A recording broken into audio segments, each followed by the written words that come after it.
I often get queries from engineers and other professionals who want to become registered investment advisors or research analysts. The doubt is usually the same. I don't have a finance degree. Can I still do this? Now, until recently, the answer was difficult because the rules made it hard for anyone without a finance background to break into this profession. But now there is some really good news. SEBI has just implemented a series of changes that completely reshape the entry barriers, the compliance requirements, and the way advisors and analysts can operate. These are game changing reforms that make it easier to enter the industry and build a career. Now, before I get into the details, let me quickly introduce myself. I'm a former investment banker with over a decade of experience in corporate finance and strategy. I have now dedicated myself to helping people become SEBI registered professionals through structured courses and mentorship. This channel is where I explain market developments, career opportunities, and financial concepts in a simple, practical way.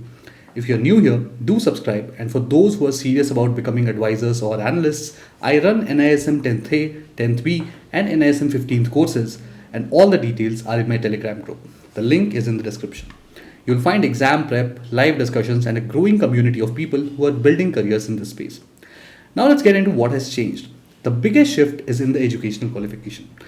Earlier, if you wanted to register as an RIA or RA, you needed a postgraduate degree in finance, economics, or a related subject. Now that meant that if you were an engineer, a science graduate, or came from any other background, the door was essentially closed. You could be the sharpest person in your batch, but without that specific degree, you could not even apply. Now, SEBI has relaxed this rule. From today, any graduate is eligible, provided you pass the required NISM certification exam. Now, this completely changes the equation. For the first time, your degree does not limit you. Your skills and your ability to clear the certification matter more. Now, this will bring in a wave of new talent from diverse academic backgrounds, especially engineers who already have strong analytical skills. The next major simplification is in documentation. Earlier, applicants had to prepare a thick file of paperwork, proof of address, CIBIL reports, net worth statements, asset liability statements, and even details of infrastructure like your office space. Now, this process was intimidating and many people would lose motivation just collecting the documents. Now, all of that has been scrapped. You no longer need to submit proof of address, you don't need CIBIL reports, you don't need net worth or infrastructure details. You only need proof of identity, a disclosure of your address, and a simple declaration. That's it. This one change alone makes the entry process far simpler and removes a huge psychological barrier for newcomers. Now let's talk about growth rules. Earlier, individual advisors who crossed 3 crores of assets under advice had to immediately convert into a non-individual structure like a company or an LLP. And until that conversion was complete, they could not add new clients or charge fees. Now imagine the frustration. You're doing well, your business is growing, but suddenly you're stuck in limbo while paperwork drags on. Now SEBI has fixed this problem. Advisors who cross the threshold will still need to convert, but they have been given more time. Now during this transition, they can continue to take on new clients and collect fees, even if they've gone beyond 3 crores. This is a practical and fair provision because it allows growth to continue without disruption. Another big shift is in how advisors can charge fees. Earlier, the models were very restrictive. Now, advisors can charge based on assets under advice up to a cap of 2.5% per year. They can also provide a second opinion on pre-distributed assets, which was not allowed earlier. This flexibility is important. It allows advisors to design fee structures that work for their clients while still keeping investor protection intact. SEBI has been careful and they have made annual client consent and clear disclosure mandatory. So investors know what they are paying for and advisors get more business options. Performance reporting is another area that has been overhauled. Earlier, advisors and analysts could not really present their past performance to clients in a credible way. There was always the risk of cherry picking or misrepresentation. So SEBI had kept it restricted. Now, advisors and analysts can present their past performance but only in a standardized template certified by members of ISEAI or ISEMI. This certification makes the data trustworthy. The format will be valid until 2 years after the new PARRVA agency, the Past Risk and Return Verification Agency, becomes fully operational. Now, this is a big step forward because it gives clients reliable information while giving advisors a chance to showcase their results. Now, when you step back and look at all these changes together, the direction is clear. Earlier, the system was restrictive. The qualification requirements were high, the documentation was heavy, and the growth rules created bottlenecks.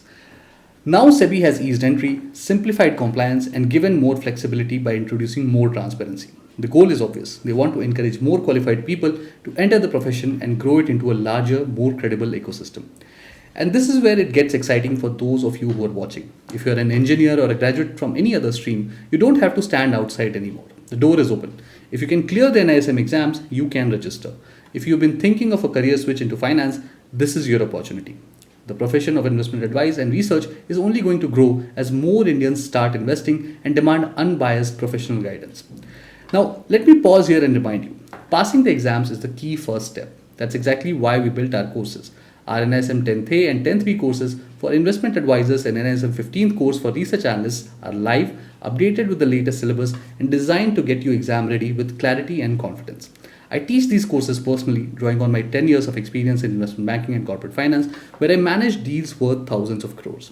If you're serious about this, join the Telegram group. The link is in the description and you'll find all the details there. Let me give you a simple example of how these changes matter in real life. Imagine an engineer who has been working in IT for 10 years but has always been passionate about stock markets. Earlier, he couldn't even think of becoming a registered analyst because he lacked the finance degree. But today, he can register provided he clears the NISM 15th exam. Or take a woman who has been managing her family's finances and wants to formalize her skills by becoming an advisor. Earlier, the paperwork and the compliance burden would have scared her off. Now it's as simple as an identity proof, a declaration, and clearing the exam. These stories will become more common as more people enter the profession. So where does that leave us? We are at the beginning of a new phase. With SEBI's reforms, the path is clearer, the rules are simpler, and the opportunities are larger. The demand for high quality advice is only going up, especially as Indian households shift more savings into financial assets. The people who take action today, clear the exams, and get registered will be the ones who will benefit tomorrow. To wrap up, earlier it was hard, now it's possible. Earlier you needed a specific degree, now any graduate can apply. Earlier compliance was heavy, and now it's simple. Earlier growth could get stuck, but now it can continue smoothly. And earlier clients did not get transparent performance data, now they will. These are truly game-changing changes by SEBI for RIAs and RAs.